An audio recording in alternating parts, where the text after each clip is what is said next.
As track counts get higher and higher and even higher, it makes it really challenging to edit all of those tracks inside of any Cubase project. And that's where using the agents can really come in handy.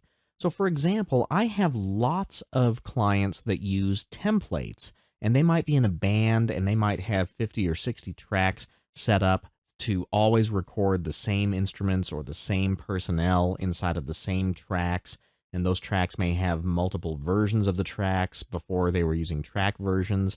And so what they end up with is a very, very large template file, and maybe not all of the tracks have data on them. Let's take this particular client file, for example. We start out with a bunch of drum tracks, and fortunately, he's packed them into folders to make them easy to see and hide. But if we scroll down the list here, you can see that we have a whole bunch of tracks, some of which don't have any data on them. And the reason they don't have any data on them was because they were part of a template file.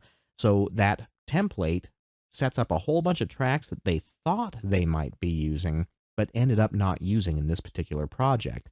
So there's a whole bunch of tracks among these 66 tracks that don't have data on them. So why have them visible? Well, you could go through one by one and turn off their track visibility or remove the tracks, but what if you wanted to maybe record on them later? Well, let's take a look at the agents and what they can do to help narrow down what you're looking at in the project window. Next to the configuration button, there's the track visibility agent. And let me show you some of my favorites. If I click on that track visibility agent button, I can choose to show all tracks, or show only the tracks that are selected in the track list, or hide those selected tracks. But here's one of my favorites: show tracks with data. That way, when I click on that, it's only going to show me the tracks that have events on them. You'll notice that tracks 1 through 8 stop and then move to track 19 now. And in fact, if we look at the visibility tab, we can see that it has disabled a great many number of tracks that don't have any data on them. So now we don't have nearly as much to look at in the project window. It makes this project much easier to edit because that track agent removed all of the tracks that didn't have anything on them. Or we could also use the left and right locators to zero in on a particular section of a song. For example, if we wanted to work on about the first third of this project, I'm going to move the right locator to measure 33, and then come to the agents and have it show the tracks with data between the locators.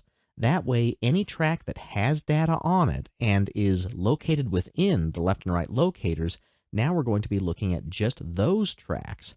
So any tracks that don't have any data on them between measures 1 and all the way through 32 are going to be hidden, and you can see that there are still a great number of tracks that we don't have visible by using that command. Now here's a couple more features. You could also come here and undo or redo the last visibility change that you make, but you can also hide muted tracks. So if you have a whole bunch of tracks that are muted that you may not want to have visible, you can choose this agent to hide them. You can also use this command, which is show tracks with selected events, to make editing multiple tracks much easier. For example, if we wanted to just edit these drum tracks, I could just select those particular tracks and then use the agent to narrow it down to just those selected events. That way I can really spend a lot of time without having to worry about all of the other tracks that might exist in this project. And lastly, if my cursor was right here and I wanted to only see tracks that had data on them at this particular position, I could come to the Agent button and select Show Tracks with Data at the Cursor Position. That way, at this particular part of the project, if I scroll down here, you can see that only tracks that have stuff on them at that particular location will be visible. And finally, if I wanted to reveal all of the tracks, I could come to the Agent and select the very first one, which is Show All Tracks, and that will show me all 66 tracks regardless of whether they have data on them or not. So that's how you can use the agents, and in the next tutorial, I'm going to show you how to use the Project Logical Editor to make your own agents.